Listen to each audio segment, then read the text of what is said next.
Hello, Facebook friends and revolutionaries. Happy Harvest Day to you all. Thank you so much for tuning in. I wanted to use this time to be able to talk about this very exciting undertaking that we have embarked on in our campaign to challenge the vote count, to basically call for a recount in 3 states, in Michigan, in Wisconsin, and in Pennsylvania.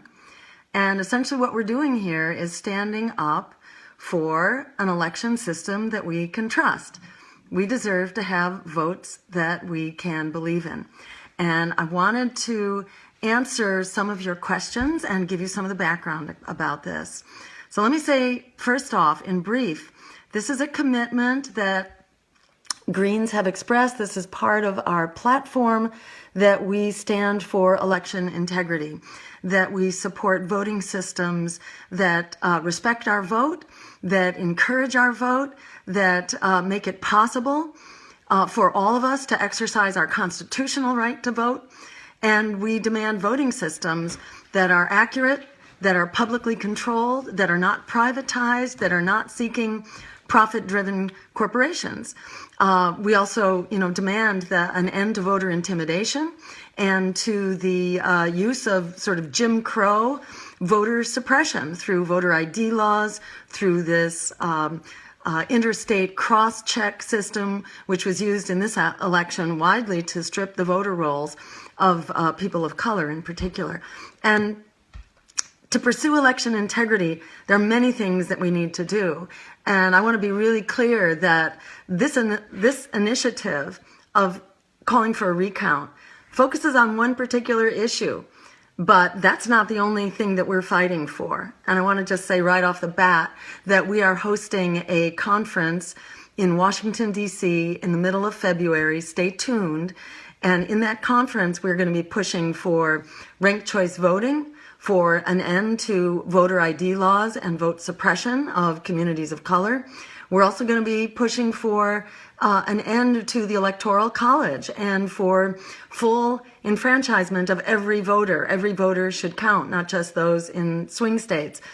And also for open debates, because to have a meaningful election system, we need informed voters who have real choices.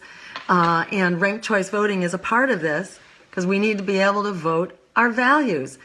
If we have a voting system that is held hostage by fear, we get this politics of fear that has produced everything we were afraid of. So we're working on many things, but right now we have this golden opportunity to stand up on behalf of voting systems that we can actually rely on. This initiative is not about helping one candidate and hurting another. Throughout the election, we were asked over and over, who would we support if there are only 2 candidates? And we said over and over, we support neither of them. And we would not be, intimidating into picking one. As I said throughout the campaign, I will not sleep well if Donald Trump is elected, and I will not sleep well if Hillary Clinton is elected. In this recount effort now, we are not attempting to overthrow Donald Trump, and I don't expect that will be the outcome. We do not have a smoking gun that shows that there was, beyond a doubt, vote fraud going on here. But let me say, we do not need to prove that there was fraud in order to justify a voting system that is secure and that we have confidence in. We need a voting system that has quality assurance, a voting system that can actually be viewed by human beings, and where the count can be viewed by human beings, counted by human beings, and essentially double-checked by human beings, whether that's through an audit or through hand-counted paper ballots.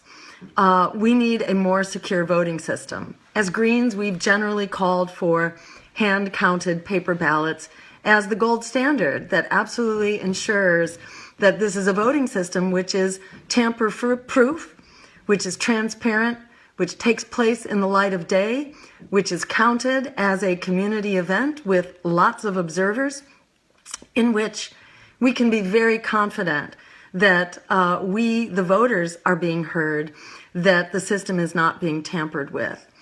What has concerned many people in this election is the vulnerability of our voting system. That is these machine vote, these black box voting systems, these so-called DREs, these touchscreen systems, especially when they don't even have a paper trail.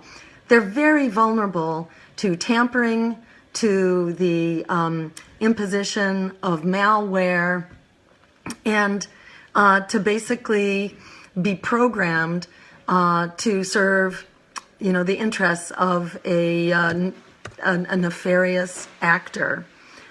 So this is a teachable moment right now where we can stand up for voting reform, for the kinds of safeguards and cross-checks we deserve. In the area of healthcare, we deserve cross-checks and safeguards. And in the area, like transportation, you wouldn't get into an airplane that doesn't have backup systems and safety assurances. We deserve as much when we go to vote. This is not just a theoretical concern. This is a critical issue. Coming out of this election, voters are so discouraged, so cynical, so incredibly worried on this Thanksgiving holiday weekend. We're not sort of going into our own little private spaces and having joyful celebrations. People are really engaged in a lot of soul searching, a lot of really intensive discussions right now, which is a great thing. And it's really important that we be there as Greens, because we got some solutions about how we can fix this problem. Not just little tweaks around the margins, but really fundamental system change solutions. And that includes the voting reforms that I mentioned. If you're just tuning in, we are talking today about the voting reform efforts and the specific, sorry, hang on one second here, little family arrangements going on Thanksgiving. We're talking about specifically the recount that we have called for in 3 states, in Wisconsin, Michigan, and Pennsylvania, which is going forward. And we're so excited that the public has just kicked in. They are voting with their feet, and the money is being raised. As a small donor campaign, we have not used resources for very large donations. We had that option. We seriously considered it. The National Green Party did not want to use that option, I think for very good reasons. And at the end of the day, we decided to go ahead without that potential to raise large sums of money so that we would remain true to our principles of small donor funding, which we've done. And we've discovered that everyday people are just chomping at the bit for a chance to stand up and work together to take back this promise of a democracy and of a voting system that we can have confidence in. I want to try to go through a couple of the questions that were raised in advance. Question about voting anomalies, and is there evidence of smoking guns? And what I'll say is at this point, the people who follow this stuff very carefully, the advocates and the academics on this, are advising us that there don't seem to be smoking guns that would hold up in court that clearly establish voting fraud. But on the other hand, what we know is that this is a system which is wide open to tampering and fraud. Some of the voting machines being used in Wisconsin have actually been outlawed in California. It's illegal to use them because they've been shown to be so friendly to reprogramming, to hacking, and to human error. So this is a wide open system. This is a great teachable moment right now because everybody's coming away from this election feeling really beat up and brutalized and looking for how do we change this? How do we get this system to work for us? So the voting anomalies are not there, but we shouldn't have to prove that we've been victims of fraud in order to have a system that has built-in safeguards. That's what we're calling for. We as Greens have been calling for hand-counted paper ballots. I think we need a real discussion about what is the solution. Some say it's a paper trail, a actual physical paper trail, and audits. I'm not enough of a policy wonk on this to tell you myself which of those ought to be the case, but I think it's a no-brainer that we've got kind of the worst system possible right now, and we need to improve it, and we need a public discussion about what is the best solution. In the meantime, we need to verify the vote before we finalize the vote. The vote has not been finalized. It has not been written into stone yet. That will happen, I believe, the middle of December. So we have a couple of weeks in which to get this done. People have asked why these 3 states, and the reason is that these are 3 states in which the vote count was close, and what the advocates tell us is that if you had tampering, you would see a close result, and it happens in states where the line is very fine between the contenders. So these are the states where you would be likely to see it if it's occurred.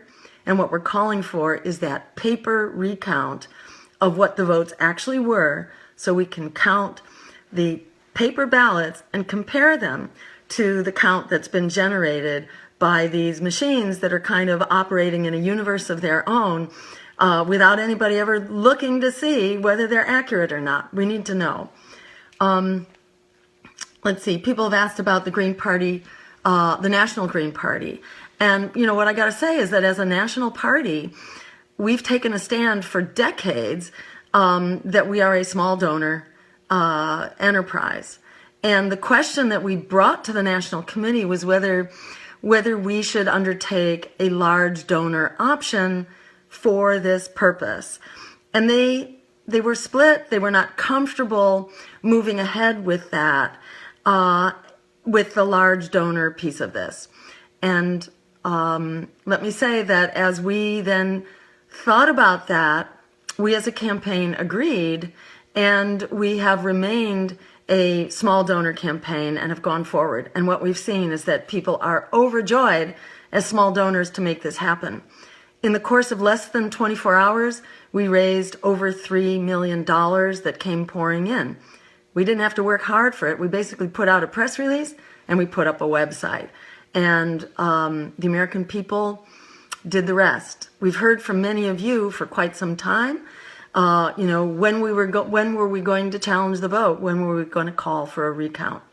And, you know, we crossed that threshold last week when a variety of election advocates came to us and said, you know, they thought that the arguments were really compelling. Part of those arguments are that there have been, you know, many cases of hacking surrounding the election, hacking into the Democratic Party voter database, into the public voter databases in Illinois, excuse me, and in Arizona, and hacking into private email accounts. So, you know, the obvious question is, you know, has the vote been hacked? And if you have a hack-ridden election, you know, yes, there's definitely a possibility that the votes could be hacked. And so we're saying we need safeguards about that, and we need to start asking these questions now.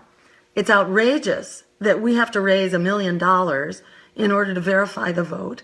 In Wisconsin, our votes should be verified as a matter of course, whether that's through hand-counted paper ballots or through a paper trail with an audit system. We need to have built-in safeguards, and we can make that case right now. People have asked about the costs. The costs are because this outrageous system rakes us over the coals if we want to ask questions about it. You know, it wants to keep the whole thing in the dark. So it'll cost over $1 million in Wisconsin, not quite that much, but a very high fee in Michigan and likewise in Pennsylvania. And we have to engage a law firm That will be several $1,000,000. We will be not only creating recount campaigns, we will be going to court. We're looking, for example, to impound the voting machines that have no paper trail, because you can't do a recount except just run the same old circuits inside that black box. So those voting machines actually need to be taken and looked into. So, and then we have a grassroots campaign to run because the recount needs lots of volunteers. So if you are interested in being part of that volunteer effort, stay tuned. We'll be putting out a call for volunteers soon. This will be a party building and movement building exercise in those 3 states. And you may have noticed that this issue has broken through the media whiteout on our campaign, which we saw before the vote and we've seen after the vote. When voters are so hungry for a different way forward, the media establishment, like the political establishment, silences real challengers like ourselves, in the same way that they have silenced the crisis going on at Standing Rock. So this is the time for us to break through that media silence, and it's been very exciting for me to be able to do that through the BBC. I'll be on PBS this evening, PBS NewsHour, I believe, CNN earlier today. So a whole variety of channels now are allowing us a voice. And when we have an opportunity to tell it like it is, this is a big story. This is not just about voting machines. It's not only about the counting of our votes, but also about the integrity of our democracy and what happens when our democracy is on life support, like it is right now, that, our economy goes to the dogs. We are thrown under the bus. Workers, are struggling to survive, and that's most Americans. We cannot afford the cost of health care. A generation is in debt, and our resources are being squandered on endless destructive wars. And add to that, the climate is in meltdown under Democrats as well as Republicans. So, this issue of democracy is a big one. And this is a gateway into that discussion by standing up and fighting for the voting system that we deserve. I have time for just a couple of very quick questions here. How do we feel about DAPL? From Thomas White. Yes, we need to be behind DAPL. We are with you, DAPL. This is why we need real democracy. Democracy is on the front lines at DAPL as well. And on this Thanksgiving, I know so many of us are very thankful for our courageous Indigenous brothers and sisters who are fighting for our democracy, for Mother Earth and humanity at DAPL. We stand behind you, and we are continuing to support you and be with you. Let's see, somebody's asking... Somebody is saying, great courage that we are doing this, Paul Taylor. Clinton should have done it. Yes, this is true. Clinton could have done it. Kerry could have done it. Gore could have done it. We don't see the Democrats standing up to the plate here. We as Greens are doing this. More support for DAPL. Someone says, who's funding the recount? It's everyday people. We are funding this almost entirely through our campaign. So contributions are coming in. They come into a dedicated account. If you've already contributed to the campaign, you can contribute again. It goes to a separate accounting section. So even if you've maxed out with $2,700, you can give that again, up to $2,700. For most people, this is small donations. Shelley Tubner says, thank you. Janice Ripple Nadrowski says, go DAPL. Kim Longley is saying he donated to both of these causes. Thank you so much, Kim. Small donations go a long way, and they enable us to really spread our wings, which is what we need to do. Jeffrey Ferguson says, love you, Sister Jill. Love you back, Jeffrey. You are in our thoughts and prayers from Kendallville, Indiana. Love you back in Kendallville. Somebody says, Eli Ritchie says, Bernie woke you up. Jill, and the Green Party will keep you awake.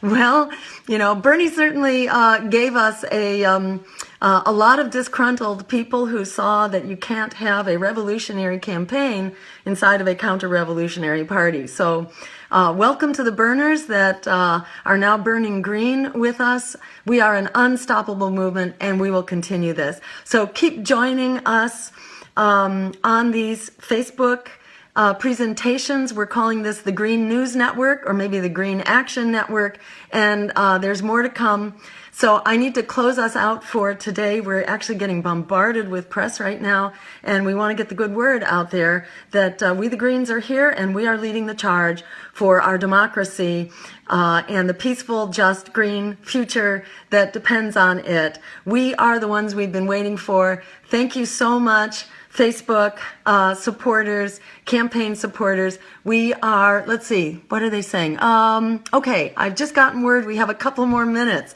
Okay, great. We're going to keep using it. Thank you. Like this and share this since we're going to be on for a little bit. Let's get the good word out. If you can like this and share this, we'll see our numbers grow. We're over 1,000 right now, which is wonderful. Diana Wright says she watched live earlier, so maybe she saw us on CNN. That's great.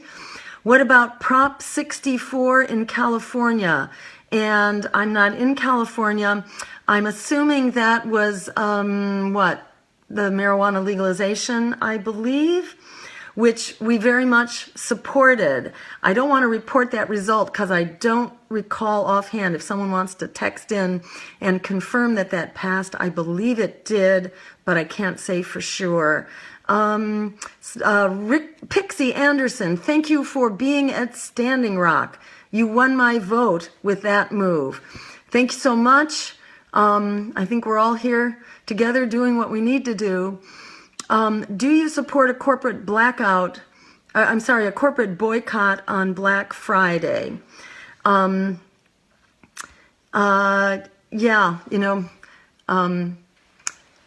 the cuff, I would say it sounds like a good idea.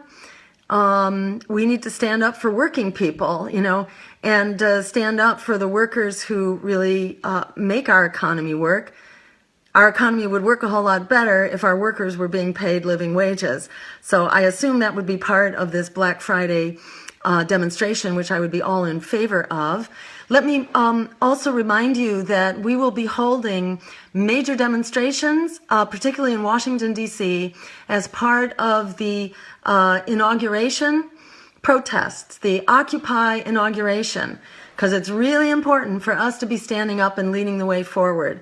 Under the Richard Nixon administration, one of the most corrupt and regressive administrations in our history, we stood up. We were mobilized because our brothers were at risk, mostly our brothers were at risk for being drafted into the military and being sent to Vietnam.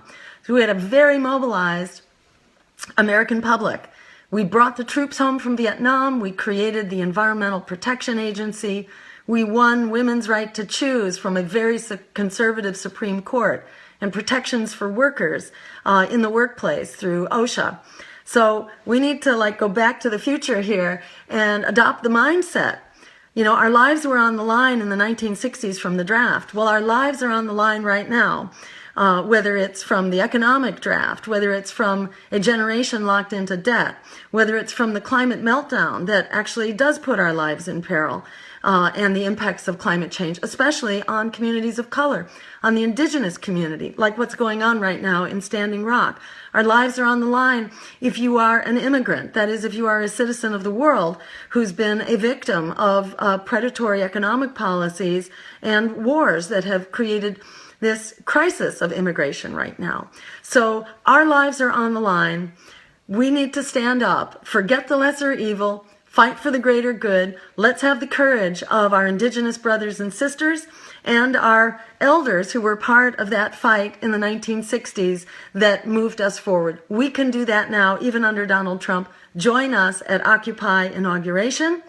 Join us at our conference to democratize elections, which will be building on the momentum of this campaign right now. That will happen in mid-February. Stay tuned. And thank you all so much for being a part of this and for being a part of this movement to take back the promise of democracy and create an America and a world that works for all of us. Thank you all so much, and all the best of this harvest holiday to you. Thanks a lot. See you soon.